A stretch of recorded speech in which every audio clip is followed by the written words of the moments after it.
All right, so welcome to Math 408. I think this is lecture 5. I think I have finally figured out how to get the technology to work so I can use the external screen right on that and still project. The solution will be to have the computer in this classroom log on to Zoom and zoom into my laptop so I don't have to use one of the physical cables. And so there will be potentially about a 10th to a half a second delay if I slide, but that will allow me to at least write nicely on a screen. And I will see about doing that in the future. That might work better for the people who are watching it remote. How is it looking at the blackboard so far?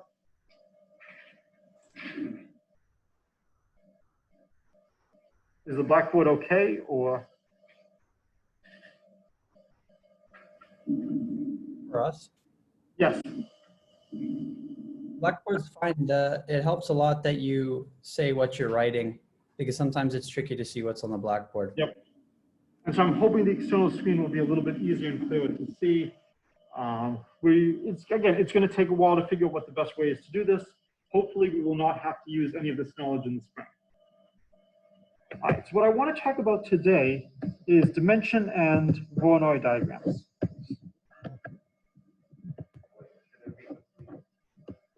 Oh, thank you. There we go. Okay, so dimension and Voronoi diagrams. Has anybody heard of Voronoi diagrams? Okay, you see these all the time. So imagine I have a bunch of points in the plane.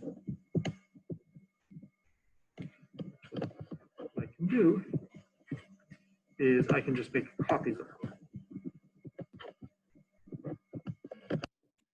So I'll put a couple of points down. And these points are going to partition the plane into different sectors, different regions. And we have to decide what kind of rule do we want to do. And actually, I could even have some fun, and just to make it easier to see, I'll make the dots different colors. Each dot will get their own color so it's clear which one you are talking about. And I'll have the Williams one up top, of course. Okay. How do you think I should choose which region you are assigned?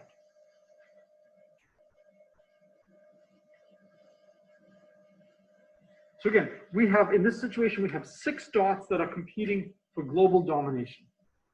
They know that they could fight it out, but if you watch the movie Highlander, in the end, only one is standing. Not a good idea for at least 5 of them. So they decide instead that they're going to just partition the plane and everybody will have their own kingdom. What way do you think they might agree to? For every point, like whichever dot. Good, so you assign each point in the plane and you color it based on which dot is closest to it. Does that seem a reasonable and a fair way to do things? Why not? Purple, top left purple is going to get a lot of the wind by orange and yellow. Yes. Whereas bottom right blue is going to be like half blue. Not going to be half, but that bottom dot is going to get a tremendous amount.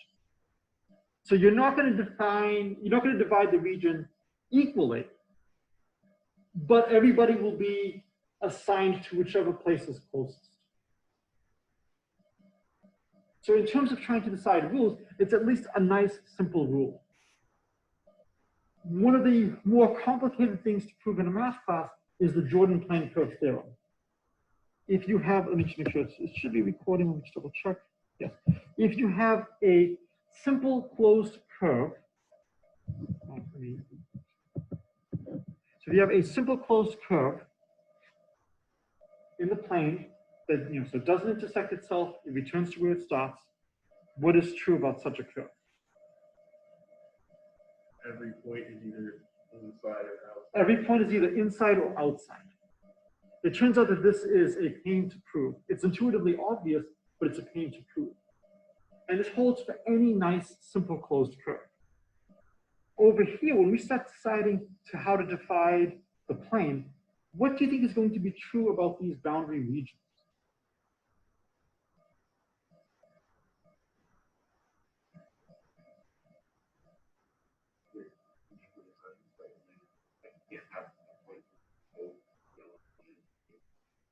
Well, how could you have a point belonging to both yellow and green?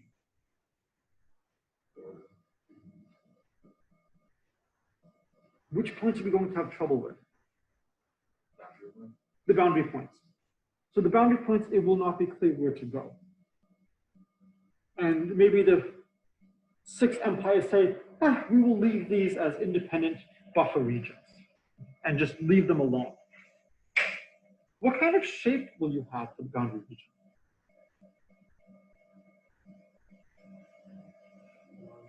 Lines. Will you always have lines? What if I have infinitely many points? Do I still have lines? So I'll let you think about that. So the first question, which I will leave, is what if infinitely many points? What will happen in that case? But in any problem in the real world, we will have finitely many points in an infinite region. Can anybody give me an example of where you might see something like this? Fire stations. Fire stations, schools, hospitals, Walmarts, McDonald's. Now, let's start dividing things. So if I look at yellow and blue, I don't know, maybe the line, maybe the line,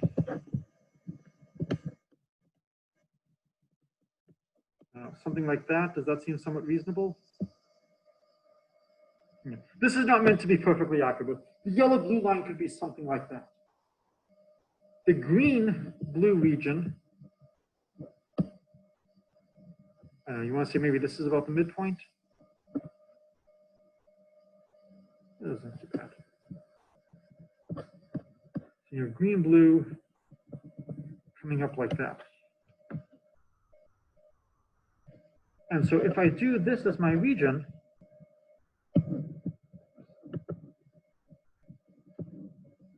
hoping this will work.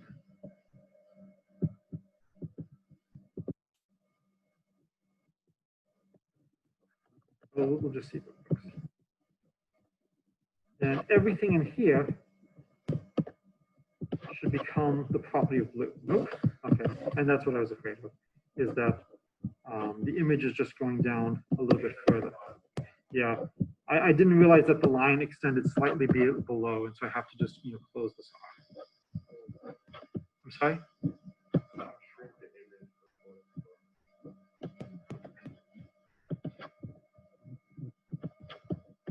There we go. And so that will be the blue region. And we can similarly figure out what's going to be going on for other regions. Which one do you think is going to be the worst? And let's make it even more obvious which one is going to be the worst.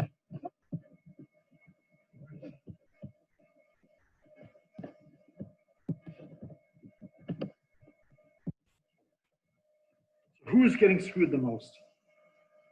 Orange. Orange. So orange is definitely going to be screwed, and you're going to have a small region. Imagine that this is describing where McDonald's are or where restaurants are, maybe just more generally. If you were a new restaurant, what would you look for? So you're a new player to the town. What do you look for when you're trying to decide where to build?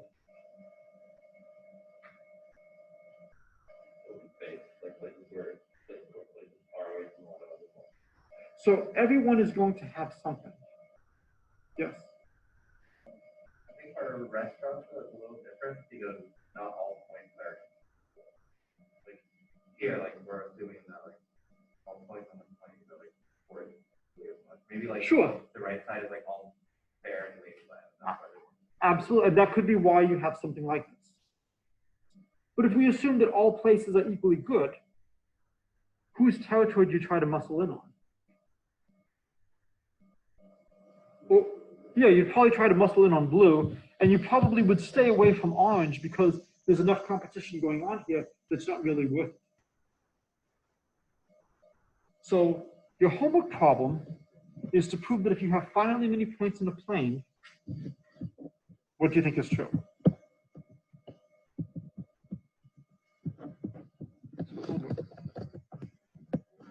If finitely many points in the plane,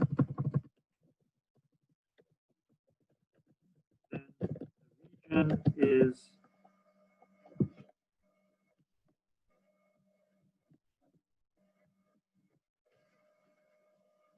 what can you tell me about the region that's going to be formed? It's a polygon. Polygon. I have a fancy way of saying it. What should we call, like, those are also plus points? I'm sorry?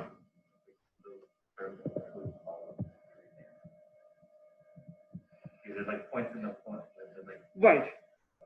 So I would call those maybe the centers or the points of your set. there are finitely many centers. If there are finitely many centers, if there are finitely many, yeah, centers is a good word. You know, centers of cells. Because each one of these is going to become a Voronoi cell. And your job is to prove that it's polygonal. There's lots of different ways you could try to do this. What's one way you might try to do this?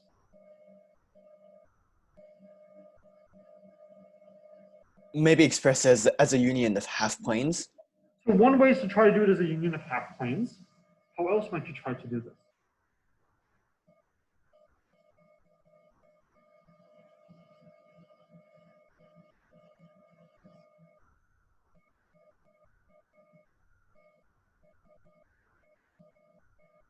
Again, there's many ways to look at a problem like this. What would be an easy problem to do here?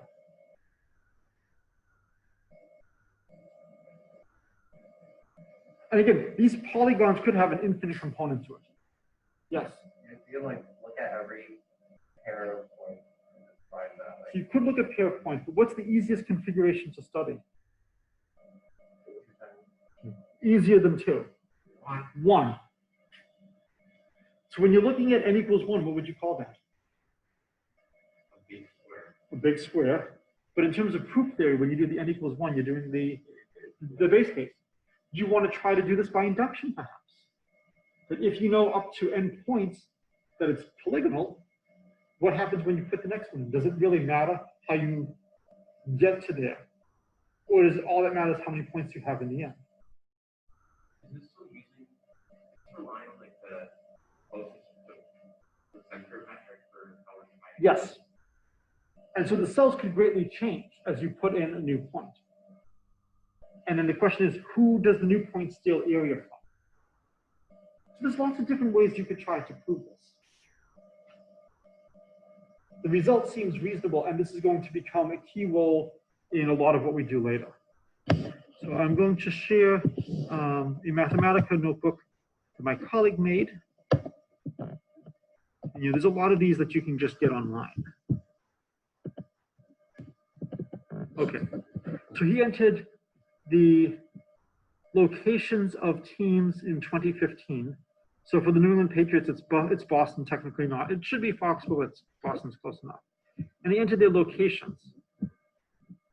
And so this divides America up by which team is closest to you. Just expand this, make it a little bit easier to see.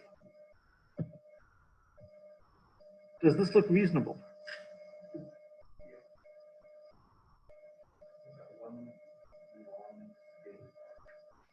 Which one is the long skinny polygon? Well, I guess the lines are favored in the West Coast. On the West Coast. Yeah. Oh, yeah. Oh, I see. Right, and so this becomes, you know, really interesting when you have multiple teams in the same city as to, you know, what do you do in that case. And so, you know, we can check and see.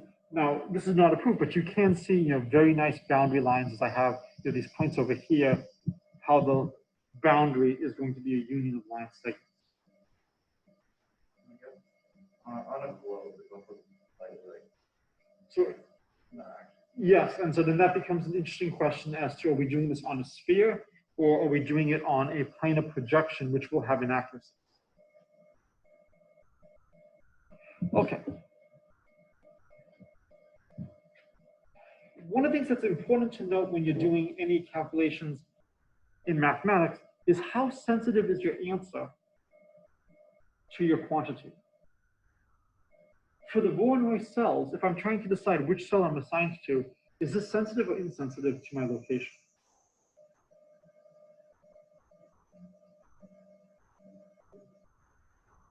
So we need to be very careful as to what we mean by sensitive. And this is why, I know sometimes it seems a little strange as to what we're talking about in a senior seminar, but a lot of times you get to a senior seminar without really thinking about the concepts that got you there.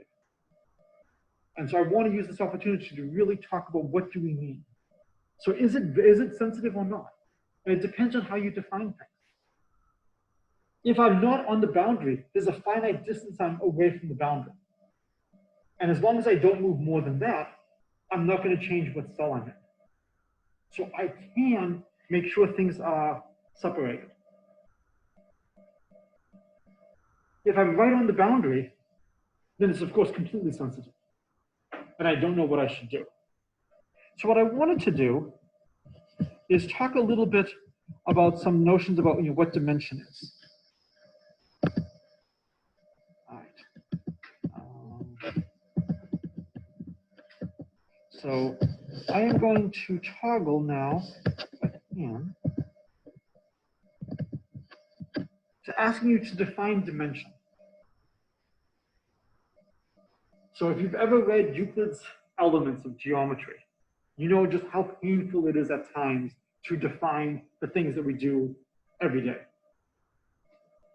How would you define dimension? Rank and nullity. And what does rank and nullity mean? I don't remember. But rank and nullity is both like a matrix or a transformation. Yes. The size of the basis. The size of the basis. Okay, that's a pretty good definition. What are the possible values for the size of the basis? Whole numbers. I'm sorry? So could you have something that's zero dimensional? What if you have a collection of points? Do you have a basis for a collection of points?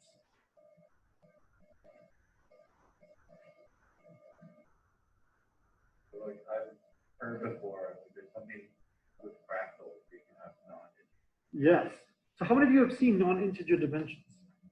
Okay, so you've all seen them, but your instinct is to define dimension integrally, which I think is a good instinct. So here is a highfalutin math definition, Hausdorff dimension. So take some subset of Rn's. We assume we live in n-dimensional space, so we have n tuples. If dilating, that means stretching by a factor of r, yields c copies of s, then the dimension d is the number such that r to the d equals c. And whenever you see a definition like this, you want to ask, does this at least mesh with our understanding of how things are? Let's look at simple examples. So if we take a line segment and we take r equals 3, we now get 3 copies of it. So if we're trying to solve r to the d equals c, and r equals 3 and c equals 3, okay, well then d has to be 1. Not very exciting. Building on this success, we should go to the square. And so if we take a unit square and we triple everything, then we now have 9 copies. And so trying to solve r to the d equals c, or 3 to the d equals 9, we see that d has to be 2. Building on this success, we would go up to 3. And at this point, it's not as much fun to draw it. I could take out a Rubik's Cube. We pretty much understand what's going on here. And this matches our definition. The square is 2 dimensions. We have like an east, south, and a northwest. It is a basis of dimension 2. So this is good. This is matching our beliefs. So let's take the Cantor set. Has everyone seen the Cantor set? Everyone has seen the Cantor set? Okay, good. Then I'm going to do this really fast. You just keep removing the middle third. Everyone has seen it? That's what I said. One of the theories we talked about. Oh, okay. It is always nice when you get the same thing with different perspectives. My record was at Brown, I gave the same lecture at 3 different levels to the same undergraduate in the same semester. He was in a problem-solving freshman tutorial with me. He was in abstract algebra, which I was teaching. And then I substituted for Joe Silverman, who was teaching number theory. And he heard me talk about the Euclidean algorithm in 3 different contexts and 3 different settings. So we keep removing the middle third each time.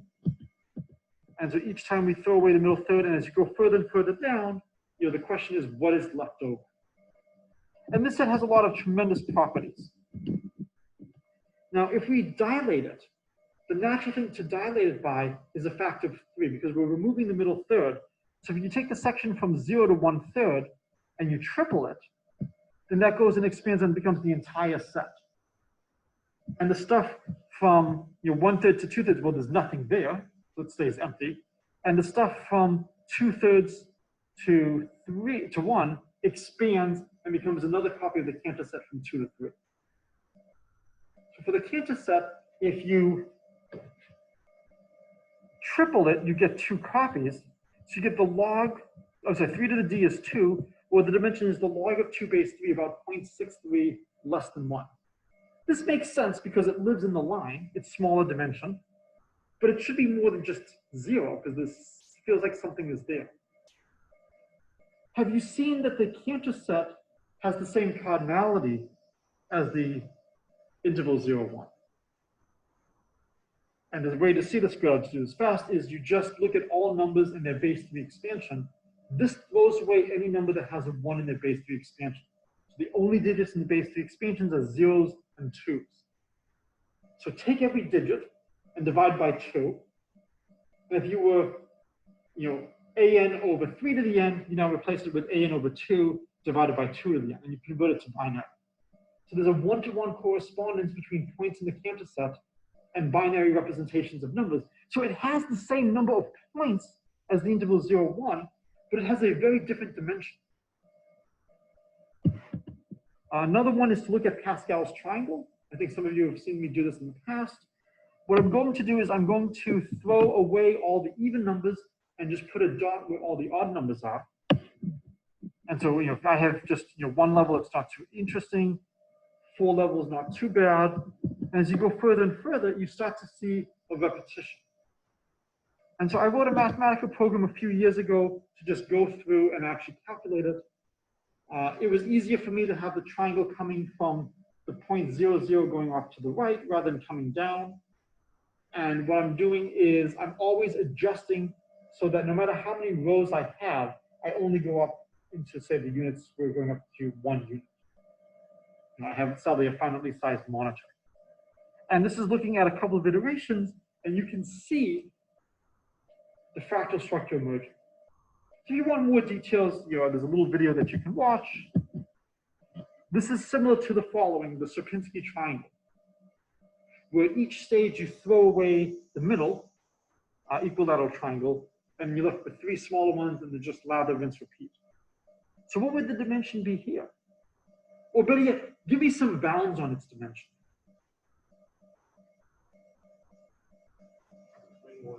Between 1 and 2. And how would we calculate? We want r to the d equals c. What should we choose for the scale factor r? 2. Excellent. So if we double things, then this triangle, which goes up to 1/2, expands and becomes the whole thing. And so how many copies will we get if we double things? We get 3 copies. And so we get r to the d equals c. We have 3 copies, so we get the log of 3 base 2, or about 1.58. A fascinating question, which I will just leave for you to think, is what real numbers are possible dimensions? Is every real number a possible dimension for some set? Is there a way to play a game? I have no idea if this is known or not. If you're interested in this and would rather do this in some of the more standard homework problems, happy to have you think about something like this. But what numbers can you make a dimension? Okay, and then just a bunch of links about how you can generalize Pascal. You can look at different mods. I'm not going to really go into that. One of the big applications of fractal geometry is trying to measure things such as cosine. A lot of great papers on that. I'm not going to say too much about that. Very, very quickly, This is measuring the coastline of Britain using first a 200-kilometer measuring stick, which is a very good sized measuring stick. Then moving down to a 100-kilometer, and then the very short 50-kilometer measuring stick. And as you do this, you see that the length of the coastline is changing greatly. Is that surprising? Why not?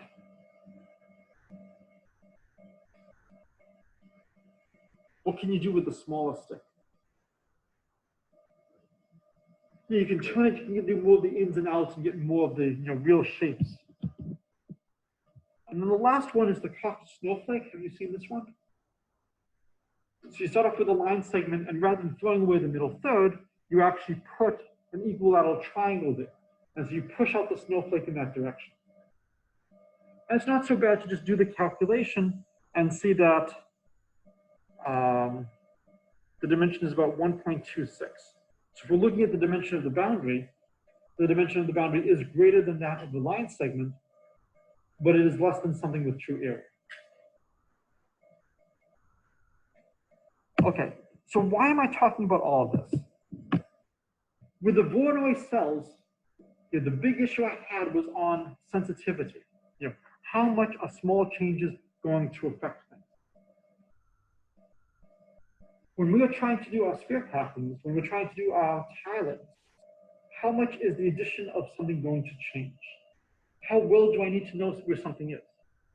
If we're trying to decide which walnut is closest, does it matter if two walnuts are approximately the same distance apart and we choose the wrong one? No. So for a lot of problems, you have to ask yourself, does it matter if I get the wrong answer?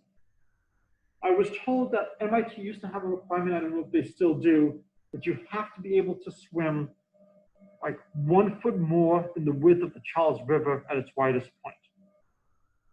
Why do you think that would be the amount you need to swim? In case you fall in, so why do they want like 1 foot more than half the maximum distance? Well, so there's not that much margin for error if you guess wrong because it's only 1 foot. The hope is that you know which side is closer. If I'm over here and I have to quickly swim to one of the walls of the classroom, hopefully I'm smart enough to go to the blackboard right behind me and not swim all the way to the wall over there. All right. Yes? So, well, and then the question is, what if you're not swimming in a straight line? What if there's currents? There's a lot of interesting twists you can do. And if you know about Smoot and the history that MIT does with their pledges, I am sure that there's experiments that can be done with MIT students to investigate this. What I want to talk a little bit about at the end is just some other ways to partition the plane. And this is going to be very different than the Voronoi cells, but this is something that I think is worth seeing. It's actually what led to my moving from viewing myself as a physics major who likes to do math to a math major who likes to do physics. So much about math is solving equations. If I give you a linear or a quadratic equation, it's not that bad to solve. Out of curiosity, how many here have taken abstract algebra? Okay. For those of you who are not raising your hands, I haven't taken abstract algebra either. I've taught it, but I've never taken it. It's a long story. It turns out, and this is usually proved in Galois theory, that while you can find explicit formulas in terms of the roots for the cubic and the quartic as well, you can't for the general quintic and higher. The roots are not necessarily pleasant. Here is the root of the 3 roots for the cubic. This is a reason why we do not memorize this in high school. Here is one of the roots of the quartic, even worse. But at least it's there, it's explicit. So imagine I give you a continuous function, and I tell you about its behavior near 0 and 1. And its behavior is as shown over here. What can you tell me? There's at least one root between 0 and 1. There's at least one root between 0 and 1. What else can you tell me? There's an odd number of roots if you count roots with multiplicity between 0 and 1. And this is what theorem? Intermediate value theorem, right? If you have a function on the interval AB, then for any value between f of A and f of B, is some input that goes to that output. So I'm not going to assign this formally as homework, but you should know how to prove the intermediate value theorem. You should be able to rattle off a proof of that. It's an extremely powerful result. One of the consequences of this is actually the mean value theorem, which is in some sense the first order Taylor approximation. It's a wonderful, wonderful result. So we know it has to cross. So this leads to the method of divide and conquer. Basically, if f has a root between A and B, look at the midpoint. If that's the root, yay, celebrate. If not, see if the value of the function is positive or negative. If it's positive, then my root must be somewhere between 0 and 1/2. If it's negative, somewhere between 1/2 and 1. There could be other roots. So divide and conquer will find one root. It may not find all of them. But you can always then go back and try to search in other places to see if there's more roots. If you've taken complex analysis, for a lot of functions, we can actually count how many roots there are by doing an integral. Anybody take complex here yet? Finish the class? So there are theorems, Rouché's theorem that will help us count how many roots certain functions have in regions, so we know if we found them all. And so, for example, if f of 0 is -1 and f of 1 is 3, look at f of 1/2. If f of 1/2 is 2, we now look at f of 1/4. If f of 1/4 is -0.4, we now look at f of 3/8. It's not too exciting. So whenever you have an algorithm, you want to know how quickly is it going to work. And so essentially every 10 iterations of divide and conquer buys you 3 decimal digits. And the reason is 2 to the 10th is 1,000, approximately it's 1,024. And every time we do an iteration, we have our uncertainty of where it lives. And so, this is trying to approximate the square root of 3, about 1.732050807, blah, blah, blah, blah, blah. And after 10 iterations, we know it's somewhere between 1.730469 and 1.7324422. So it's correct. We're in that range. We're actually very close to the lower bound, but we don't know that. We know it's just somewhere between the lower bound and the upper bound. If we wanted 3 more digits, we would have to do another 10 iterations. This is the slow and steady. You know it's going to work. Does anybody know another way to find the root?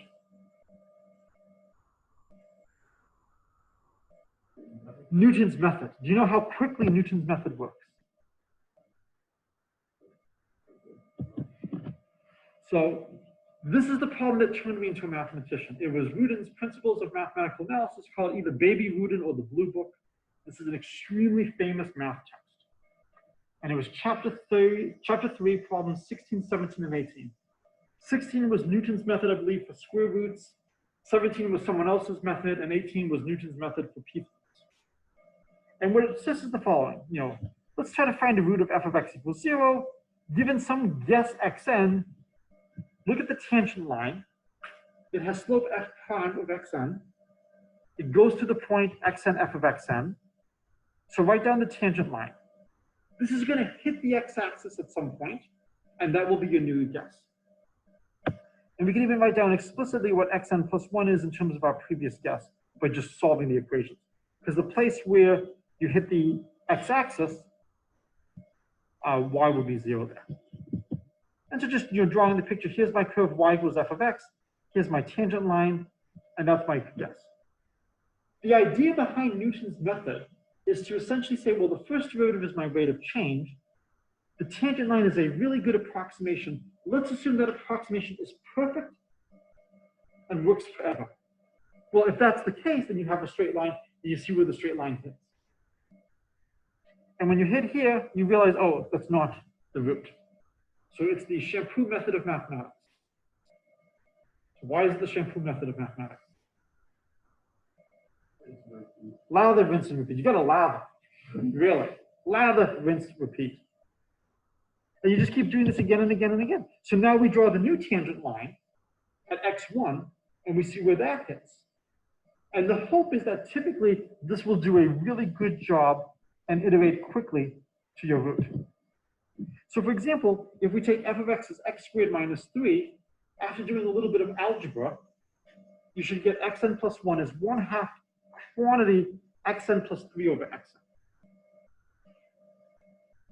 Can anybody think of a good value of xn to use to test this?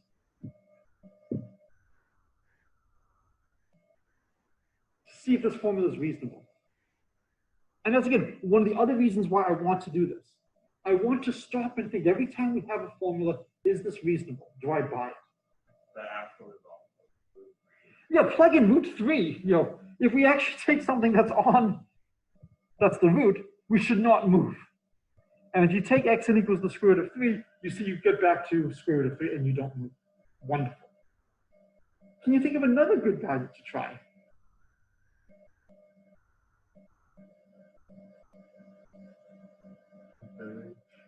So infinity would be a little bit hard because we would have infinity plus 3 divided by infinity. So back off a little bit from infinity. Negative root 3?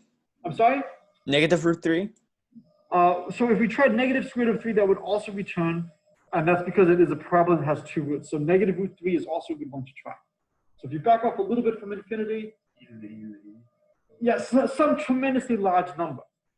If I take, like a quadrillion, well, 3 over a quadrillion is essentially 0. So this is essentially going to be 1/2 of a quadrillion.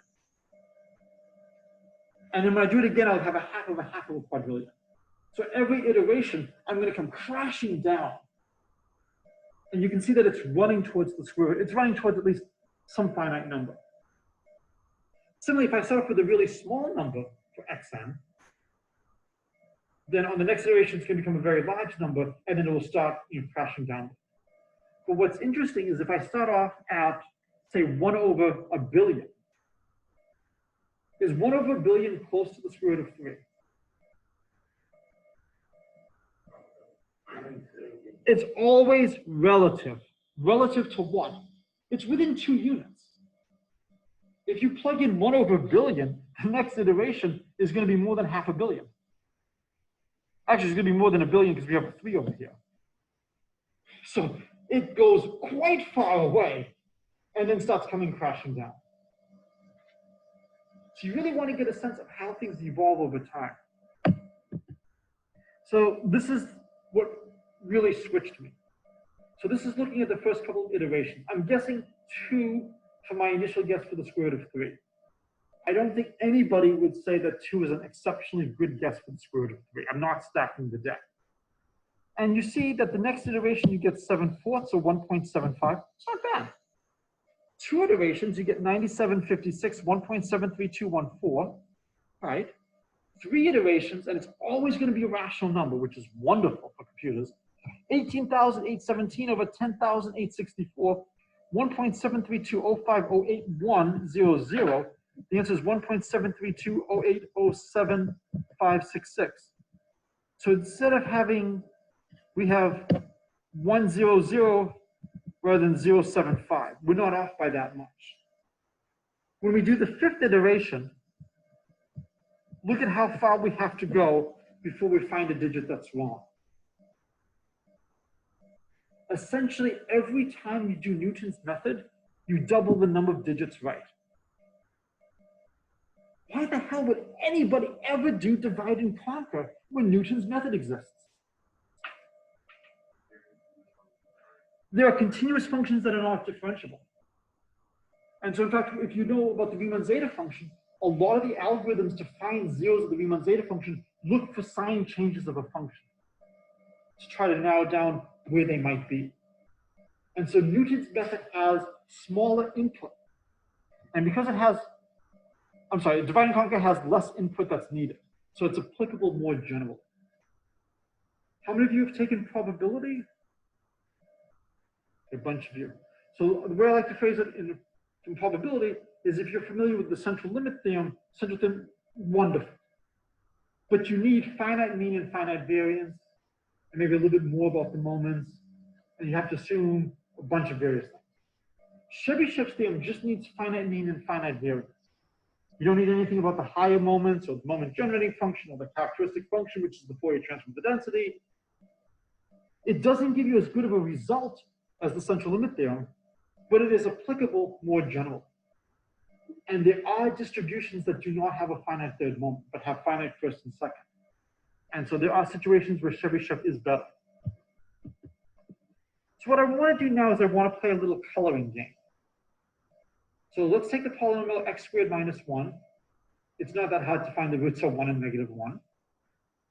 And so let's color the plane based on which route you think Newton's method will take you to. Any thoughts about what you think you're going to get to? So what points are colored red, what points are colored blue, and what points are not colored at all?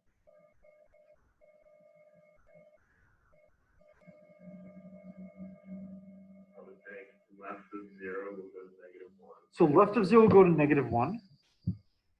Right of 0 will go to 1. We'll go to 1. And 0 will go to 1. Right, and when you try to plug in 0 here, Newton's method says, no, thank you. I'm not going to give you anything for that. How would you describe? So you could describe everything is red if you are to the left of 0. Is there another way to describe it? Closest point. Does that remind us of anything we've seen today? And here's the link to the Voronoi cells. Newton's method is coloring based on which one you're closest to. Complex numbers. So everyone has seen I is or I am the square root of -1. Let's look at the roots of x cubed minus 1 equals 0. Do we need to use the cubic formula to find the roots of x cubed minus 1 equals 0? Why not?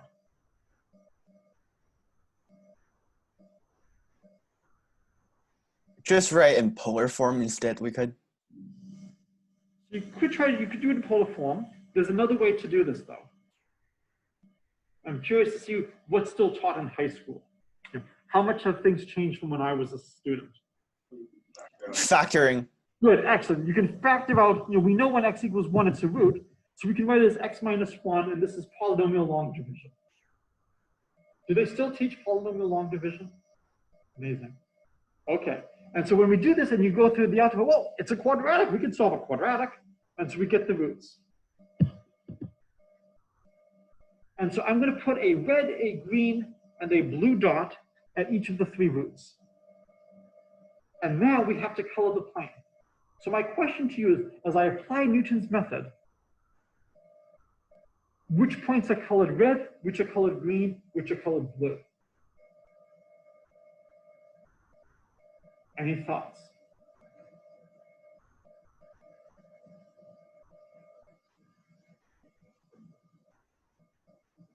Or if you don't know what's true, what would you like to be true? We would like the perpendicular bisecting to the region. Or like that. So basically, we would like it to be what? Closest, the Voronoi cells, right? Wouldn't it be wonderful if basically that determines which route you go to? All right, there is a YouTube link here. Do you want cheesy music or no cheesy music? Oh yeah. Right. So a lot of these have cheesy music.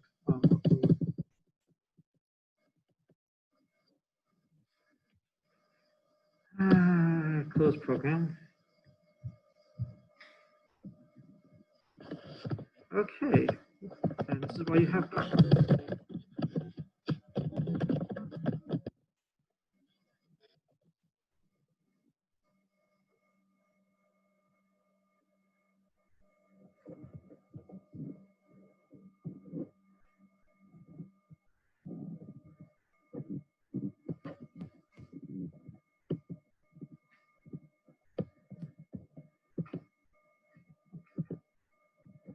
I'm not sure if this one actually has cheesy music. A lot of them have cheesy music.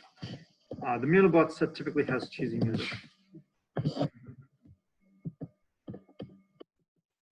Okay. Let's get something. I'm sorry? We would need to see it. So let's look at the start. So this one is not quite centered perfectly.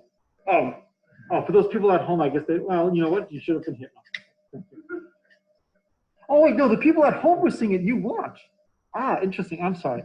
So I will play it again. So here are my 3 regions. And it's colored by which region you go to. And you can see it's very similar to what you said a moment ago, that it splits it into 3 regions. It's almost the case that you go to which region is closest.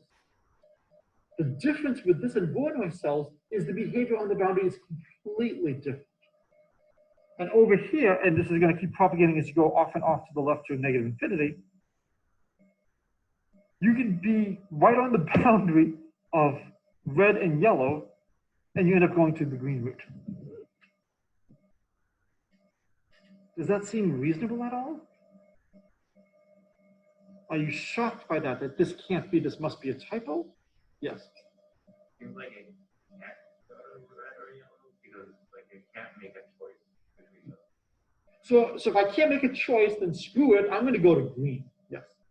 Thinking about it, along the boundary, it's all just negative real numbers. So logically, I don't know how it would go to the So if we're on the negative, but this also is true if you're a little bit above and below, so you have some Yeah. complex as well. That's a strange one. No, but he may at least try to understand a special case. Let's at least try to understand what's going on along the negative axis.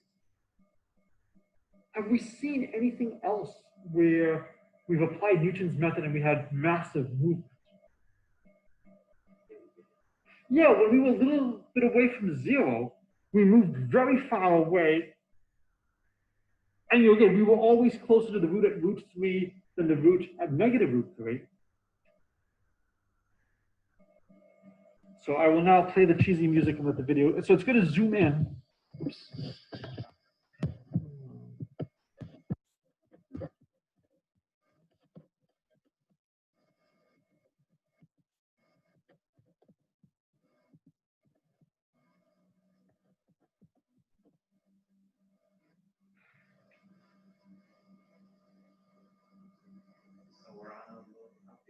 And we're on a little cup. And so fractals have tremendous self-similarity. What's happening to the shape? Now it's becoming very sharp lines almost.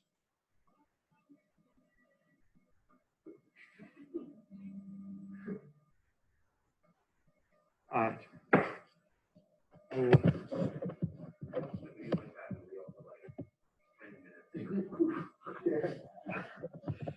10 minutes is a little long, but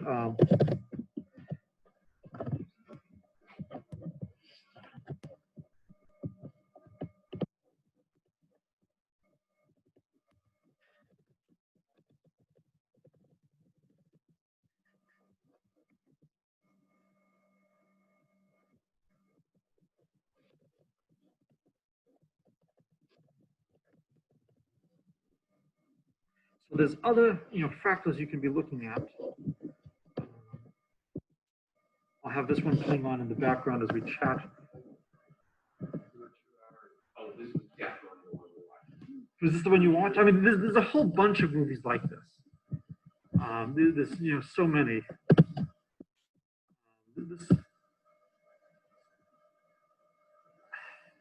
I mean, you get incredible pictures, and then eventually you get back, and usually it ends with a copy of where you were, with some kind of psychedelic coming in like this. You will all be math majors. You will watch this play. I have it. This audio. As you zoom in, eventually you will see at an incredible level, the Mandelbrot set again. The only question, of course, is how long do I have to wait for this to happen? Because this is a 2-hour video. Buffering. And so one of the things you notice here is tremendous sensitivity to initial conditions. That a very small change can lead to wildly different behavior in very short amounts of time. And I think we're now about to see the Mandelbrot set coming in. There you go. And it's amazing, what happens here. And so I wanted to do a lecture on this just because if you've never seen this, this is something you should see before you leave and go off into the world as a math major. This incredible sensitivity to initial conditions, fractal behavior, And what we're going to be doing with Voronoi cells is completely different. It's still this notion of trying to fragment the plane, but the fragmentation we're going to have in Voronoi cells is very different. My thesis advisor and one of his postdocs worked on a problem in zeros of L functions. And one of them told me it took them 6 months to find the right statistic to look at. One of them told me it took 9 months. It is sometimes very non-trivial to find what is the right quantity to look at. And again, please feel free to give me some comments as to how you like the way I'm doing this class or not. Rather than rushing through material, most of you are never going to use the actual content of this class in your life. So I'm not that concerned about how much material to cover, given that you're not going to use the material for the most part with high likelihood. If you're going to use the material, then you at least know what's out there. You can look further, you can read more. I'm not that worried. But the most useful thing I can do is to really talk to you about how you think about mathematics, how you come up with things. Why is this a good thing to look at? What other problems do we have where these ideas come from or can be used? This idea of closest, it's a really nice idea to fragment things. But we see in two very different problems, in the Voronoi cells in the plane, when we do that, we're going to get nice polygonal regions. If we try to do a Newton's method, we're not going to get regions that look as nice as we might have expected. If you just look at the simple quadratic, you're misled as to what happens. And be very careful about trying to generalize too far from small data. All right, any questions before we end for the day?